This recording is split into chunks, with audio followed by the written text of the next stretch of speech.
এটা ঐতিহাসিক দিন বুলি ক'ব লাগিব কাৰ্বি সমাজৰ কাৰণে অসম চৰকাৰ মাননীয় মুখ্যমন্ত্ৰী ডক্টৰ হিমন্ত বিশ্ব শৰ্মা ডাঙৰীয়াৰ তেওঁৰ আশীৰ্বাদত আমাৰ কাৰ্বি যি পুৰোহিতসকল বা পূজাৰীসকল আমাৰ যিটো কি ক'ব আৰণবাৰিম যিটো একেবাৰে পুৰণি যিটো ধৰ্মীয় তেনেকুৱা কি ক'ব পুৰোহিতসকলৰ কাৰণে অসম চৰকাৰ ফালৰ পৰা সাহায্য 10,000 টকা যিটো চেক প্ৰদান কৰিছে। আজি আমি স্থানীয় আমাৰ নিজৰ স্থানত লাংফেৰ পুৰোহিত লোকসকলৰ কাৰণে আজি চেক বিতৰণী সভা আমি আয়োজন কৰিছোঁ।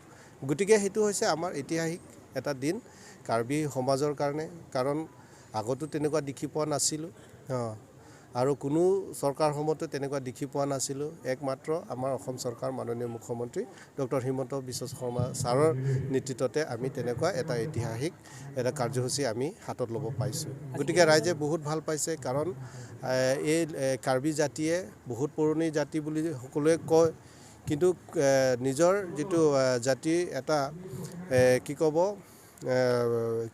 ক'ব পৃথিৱীত যিটো প্ৰকাশ কৰিবলৈ কাৰণে তেনেকুৱা সুবিধা দিয়া নাছিল। কিন্তু আজি সঁচাকৈ আমি গৌৰৱ অনুভৱ কৰিছোঁ যে তেনেকুৱা জাতিৰ কাৰণে একেবাৰে পিছপৰা জাতিসকলৰ কাৰণে এনেধৰণে সন্মান দিয়াৰ কাৰণে তেখেতক আমি ধন্যবাদ জ্ঞাপন কৰিছোঁ।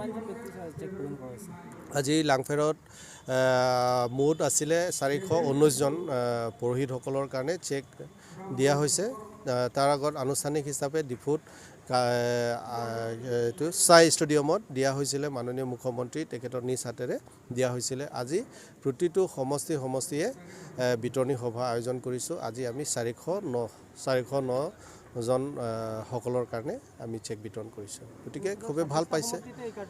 কাৰ্যসূচী সকলো সমষ্টিতে আছে, 26টা সমষ্টি 26টা জেগাতো তেনেকুৱা বিতৰণী সভা আয়োজন কৰিছে। গতিকে ভাল লাগিছে। আৰু সঁচাকৈ ক'ব লাগিব, আমাৰ ভাৰতীয় জনতা পাৰ্টী চৰকাৰ অহাৰ পিছত তাৰপিছত অসম চৰকাৰ মাননীয় মুখ্যমন্ত্ৰী হিচাপে ডক্টৰ হিমন্ত বিশ্ব শৰ্মা ছাৰ নেতৃত্ব লোৱাৰ পিছতে আমাৰ যি বিভিন্ন জাতি জনগোষ্ঠীৰ লোকসকলৰ কাৰণে তেনেধৰণৰ সন্মান আমি পাইছোঁ।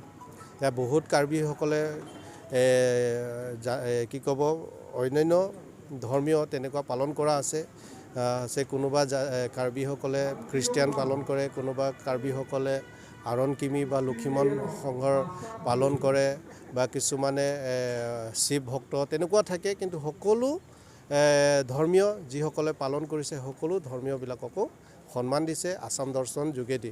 আজি লাংফেৰত যদি আমি ক'ব যাওঁ, ইয়াত 265টা গাঁও আছে। 265টা গাঁৱৰ ভিতৰত এতিয়া নোপোৱা মাত্ৰ 50টামান গাঁৱহে ইতিমধ্যে থাকি গ'ল। বাকী যিমানটো গাঁও সকলো গাঁৱতে আপোনাৰ খ্ৰীষ্টিয়ান চাৰ্চ ঘৰে কওক, আপোনাৰ কি ক'ব লক্ষীমন মন্দিৰৰ কথাই কওক, আৰু আমাৰ কাৰ্বি যিবিলাকে পুৰণি যিটো ধৰ্মীয় যিটো চেকাৰ্কলি ৰংকেৰ চেট সকলো জেগাতে আমি দিবলৈ সক্ষম হৈছে মাননীয় CM ছাৰ, আৰু লগতে অসম চৰকাৰ মাননীয় ডক্টৰ হিমন্ত বিশ্ব শৰ্মা ডাঙৰীয়া আৰু কাৰ্বি আংলং অট'নমাছ কাউন্সিল মাননীয় মুখ্য কাৰ্যবাহী সদস্য ডক্টৰ তুলিৰাম ৰহাং ছাৰৰ নেতৃত্বতে আমি তেনেকুৱা সুবিধা আমি পাবলৈ সক্ষম হৈছে। গতিকে আমি লাংফেৰবাসী তেওঁলোকক অশেষ ধন্যবাদ জ্ঞাপন কৰিছোঁ, যাতে আগন্তুক দিনৰো তেনেকুৱা মৰম যাতে আকৌ লৈ যায়।